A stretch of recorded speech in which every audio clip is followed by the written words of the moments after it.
My God is big, so strong, so mighty. My God's plans for me goes beyond my wildest dreams. There's nothing my God cannot do. There's nothing my God cannot do. There's nothing my God cannot do. Well, welcome to Wellness Issues. I'm your host, Chris Sylvain, and we are so thoroughly excited about today. It is an awesome day and great weather out here in New Orleans, and I tell you, it's just good to be alive. There's nothing that can't be done with God. We have a great guest on today. I don't know if you have seen the exhibit, and I actually hadn't seen it either, but read so much about it, and then it was streamed online. It's available online. The exhibit at the Historic New Orleans Collection, the Museum Research Center, publisher and so forth, has an exhibit called Purchased Lives. Times-Picayune did a little bit on it. The New Orleans and Domestic Slave Trade, 1808 to 1865. And when you look at it online, there's really two major presentations. It runs like, I think, 8 hours long or whatever. But I was just so inspired by one of the presentations, and we called, and we have the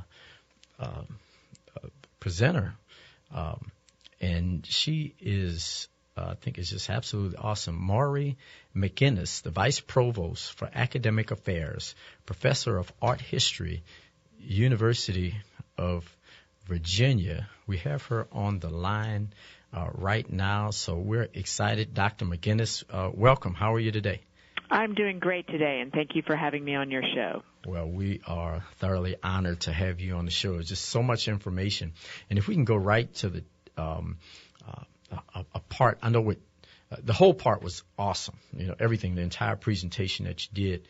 But there was something, well, first let's do this. Before we go to that question, let's give a little background about the presentation and your work in slave trade and your study. Let's do that first.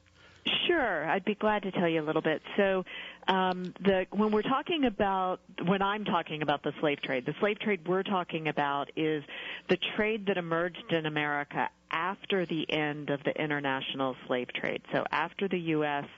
stopped the forced migration of Africans from Africa in 1808, there emerged a trade within the United States, and it was predominantly moving African Americans from the upper South, from states like Virginia, where I live, where there were considered to be more people in enslavement than were necessary to work in the fields. And so they were sold to slave traders who then forcibly separated them from their families and moved them to places especially like New Orleans. And it was at the time when Louisiana and Alabama and Mississippi were developing their cotton industry. And so from 1830 to 1860, it is estimated that 2/3 of a million or perhaps more people were forcibly moved to the lower South to work in the cotton fields. And so that's the slave trade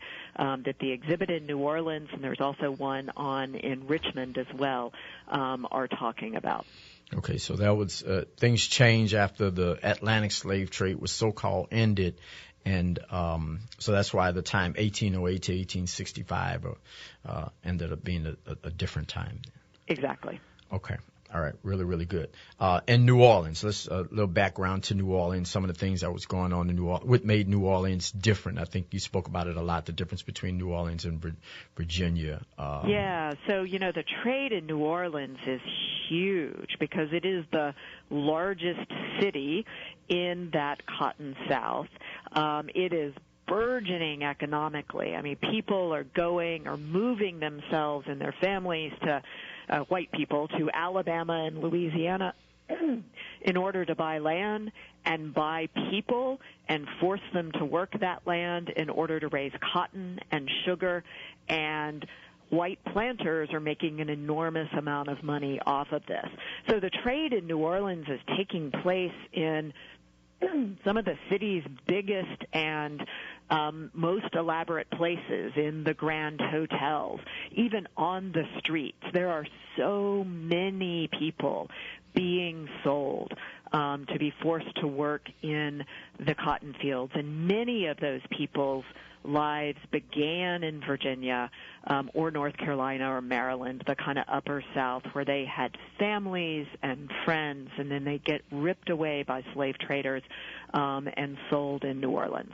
Okay. And so they were in slavery in Virginia or whatever, but it was just a different type of lifestyle, so to speak. It was a different kind of labor and a different kind of work. I mean, one of the things that enslaved people in Virginia feared the most was being sold down south, as they often referred to it, because they both knew that they would never see their families again, but they also knew that that labor was harder. It was considered to be much more harsh. Cotton labor was definitely more work than the kind of agriculture going on in Virginia at that time, which was mostly raising wheat and corn and crops that were not nearly as demanding as cotton and sugar. Got it. All right. And so all throughout New Orleans, you mentioned there was just so many different places. So if on a given Saturday or Sunday, there would be, say, places where people were bought and sold all throughout the city. Yeah, I mean, they concentrated in two particular, or really sort of three particular areas. So New Orleans had passed an ordinance early on that said that the depots, that's what they referred to them as, slave depots, where the people were held in a pen that had a sort of similarity to a jail. It had a very high wall around it, and it was usually a collection of buildings. And in those depots would often be held 200 or 300 people who would be sold either directly from the depot or at auction. So those pens, there was an ordinance passed that they couldn't be in the French Quarter, so they were immediately outside the French Quarter, sort of at the on Esplanade and the corner of Charter Street. Right. And then there was another group of them in the American sector near the sort of blocks that surrounded the St. Charles Hotel. So people could go to those places to buy people, or there were big auctions held every day of the week except probably Sunday, so kind of Monday to Saturday, in both the St. Charles and the St. Louis hotels. These were the big grand hotels in the 19th century. And so there were many places in either those two regions where the depots were, or at those two hotels, or along Exchange Alley. There were lots of auctioneers located there as well. History, so powerful. All right, let's get to the meat of it, for me at least, which hard to sleep at night, but we'll look at it. Let's talk about fancy girls, if you can just go with that. Yeah, so fancy girls were a term used in the 19th century, both by slave owners and slave traders, to refer to young women of childbearing age who were usually of mixed race, and they were commonly understood to be purchased for the sexual predation of slave owners. We all know fully well how many African American women were subjected to sexual violence at the hand of white men. Sometimes they're slave owners, sometimes overseers, and sometimes just anybody else. And fancy girl is the term that emerged specifically to describe this class of young, attractive, mixed-race women. Let's talk about just how did it go? I mean, how were they picked out? How they were, 12 years a slave gave some depiction of when they were being sold, but I think you were saying in the presentation it was a little bit different. If we can just kind of deal with the mentality of what was going on there. Sure. I mean, I think for all of us it is so painful to even try to imagine a world in which human beings were selling other human beings. And then you add this layer to it, that men might be going to the market in order to buy a woman he finds attractive, knowing that he's then going to sexually abuse her for however long it strikes his fancy. And that is indeed where the word comes from, where the term comes from, right? Okay. To fancy something is to desire it. And so that's where that terminology came from. So these young women in the marketplace were quite frequently dressed nicely. So all of the slaves, all of the enslaved people who were being sold at the market were being dressed up by slave traders. It was part of turning them into commodities. So their gray hair was plucked if they had gray hair, and if they had scars, it was kind of covered over with wax, and often their bodies were oiled so that they looked physically strong and attractive. If they were thin when they came into the market, they'd be fed extra so that they looked healthier. And then they'd be dressed in much nicer clothes than enslaved people were typically given for clothing in the course of their work life. And all of that was part of turning a human being into a commodity to be bought and sold. And certainly the fancy girls were given the nicest clothes, and even in slave traders' account books you can find records of slave traders buying them gold earrings as part of the adornment of their body.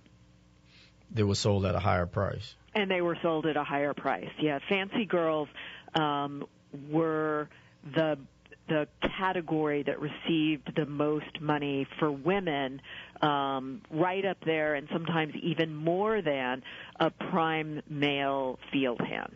Okay.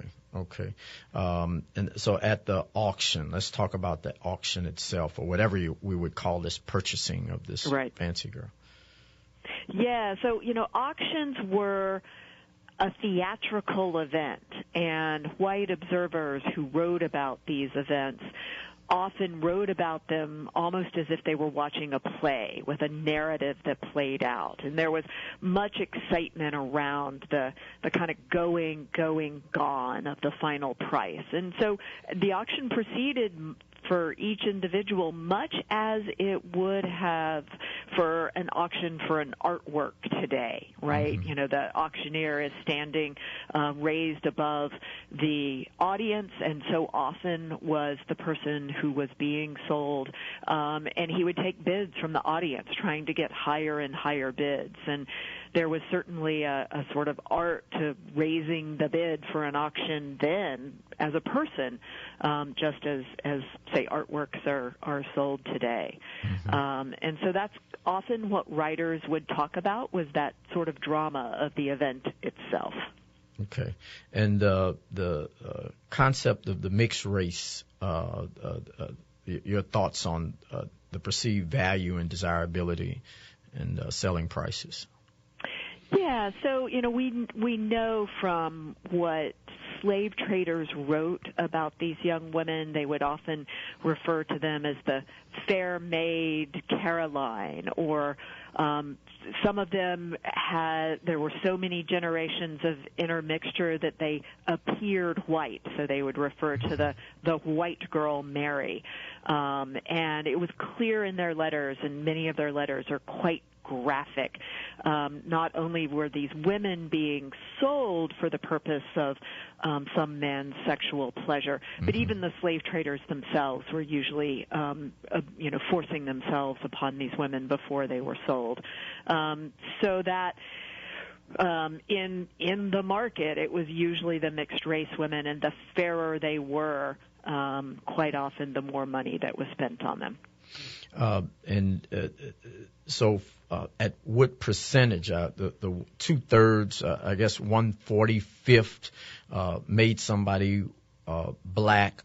What percentage? Say if their great-great-grandmother was black. Yeah, so in most of the states, the legal status of the child was based on the legal status of the mother. And so it actually, in most states, didn't matter how much, by that point, African blood somebody had coursing in their veins. It was whether or not their mother had been enslaved. So there's quite a lot of people who appeared white, but were considered legally enslaved because their mothers had been enslaved. Different states had different laws as to how they classified somebody as being either white, mulatto, which was a phrase that was used in the 19th century for mixed race, or black African, which is how they, the three categories that they used on a census, for example. They would either write N for Negro, M for mulatto, or W for white. But the legal status was whatever the mother's status was. And that even brings us to this concept. I think the presenter that came after you, but to touch upon it, this concept of and for those that are listening, we're speaking to Maurie McInnis, the Vice Provost of Academic Affairs, Professor of Art History, University of Virginia. We're speaking about fancy girls, that part of the slave trade in general, but really the slave trade. But this concept of a free black, in reality, was there any such thing as a free black in that environment? Well, I mean, their legal status was free, and they certainly had more freedom than enslaved African Americans did. They could marry, have children, never fear that those family members would be sold away. They would receive wages for the work they did. But their freedom was certainly prescribed and limited by the states. And again, different states had different laws governing the sort of freedom of African Americans to engage in a variety of activities. So, for example, in Virginia, at one point they passed a law that if somebody who had been enslaved was freed, that they had to leave the state within 12 months. And the reason why Virginia passed that law is because they were always nervous that free people of color would incite enslaved people to rise up against their bondage. So states were always nervous about populations of free African Americans. New Orleans had probably the largest, both numerically and as a percentage of percentage of African Americans, free people in the city than any other major southern city. So New Orleans always had a large free African American population, larger than Charleston's, larger than most other southern cities. So it was always a tension in New Orleans as well. But the concept, I guess the word free, though, has to have an asterisk by it. It's free comparably, but literally just a different type of slavery. It's not as if they had, and in fact, they didn't have power to do anything, because I would hope that they would attempt to free the other blacks if they were really free. Yeah, I mean, it's a very complicated story, and one that plays out differently for different individuals. Many people who were free, so, one of the things that many people will say was, well, didn't free African Americans own slaves? And if you look at it, numerically many did. Then when you get into the details, that you find out that many of the enslaved people they owned were their own family members, and they did so in order to protect them. And if they were to legally free them in many states, they would then have to leave the state. So sometimes when we learn about the stories of free people owning other people, again, quite often it was their own family and part of protecting them. It's so powerful to get the truth. It really changes so many things. We're going to take a caller right now, and we have a few other things. Brother Sekou, I always appreciate you. Yes, sir.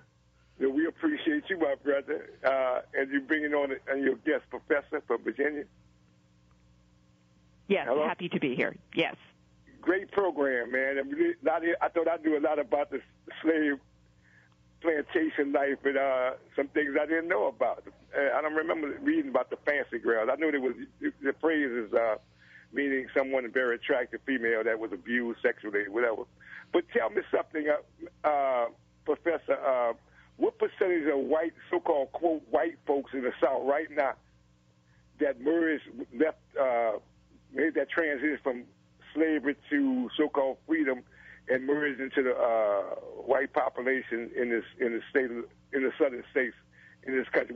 What number would you put on that? Percentage you would put on that? And thank you, brother Reverend Sylvain, for bringing the program on. I mean, you always bring on a powerful show every time you come on. People listen, brother.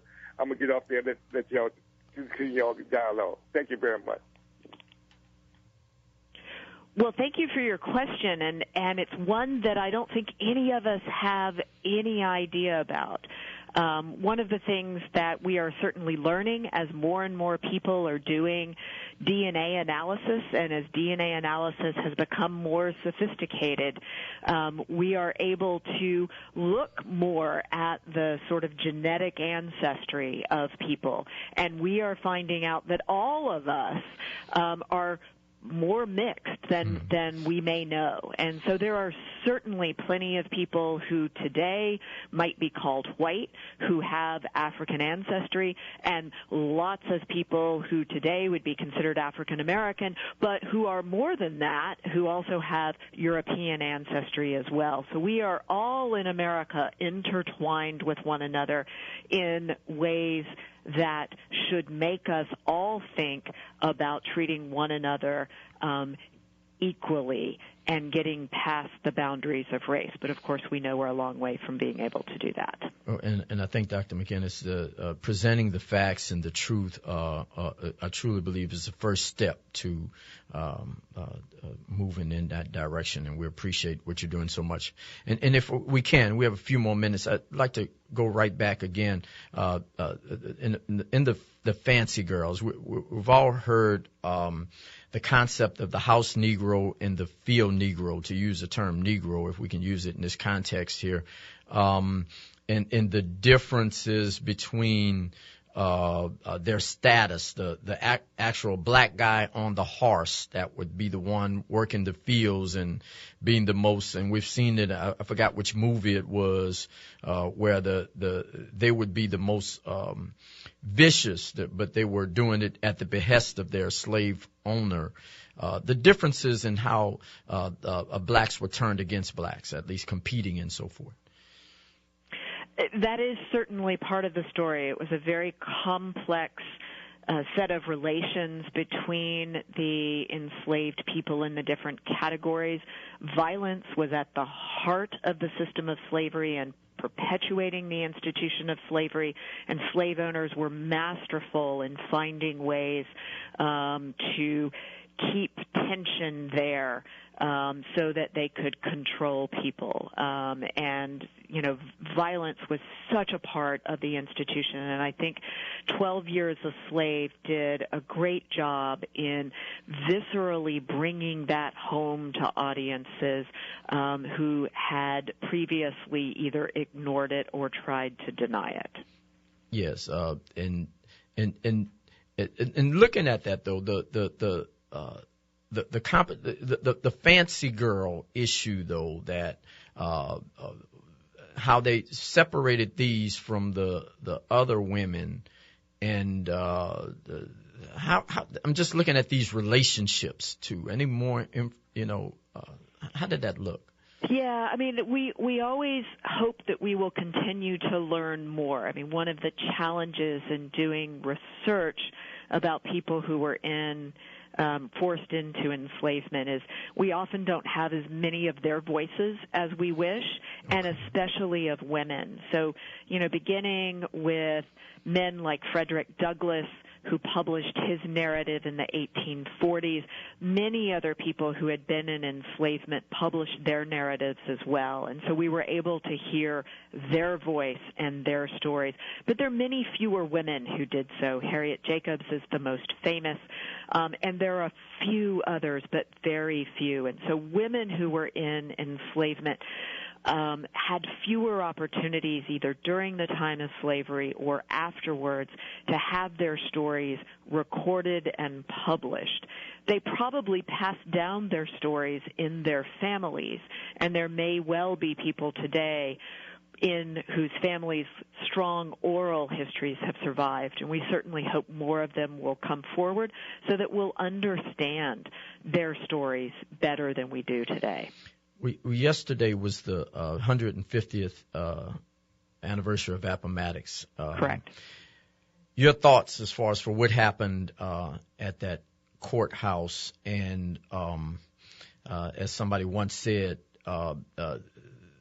nothing really changed for the status of black people.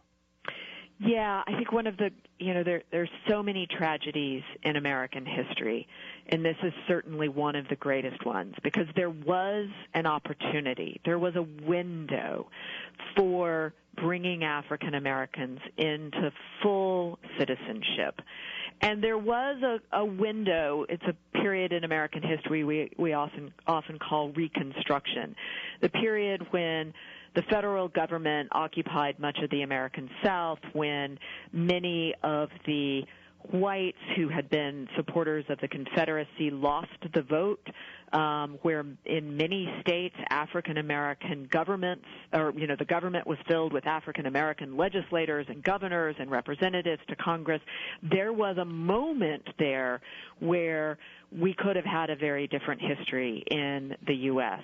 But instead, most southern states were able to reinstate a system of white supremacy, to disenfranchise African American voters, and turn everything back to much like it was before.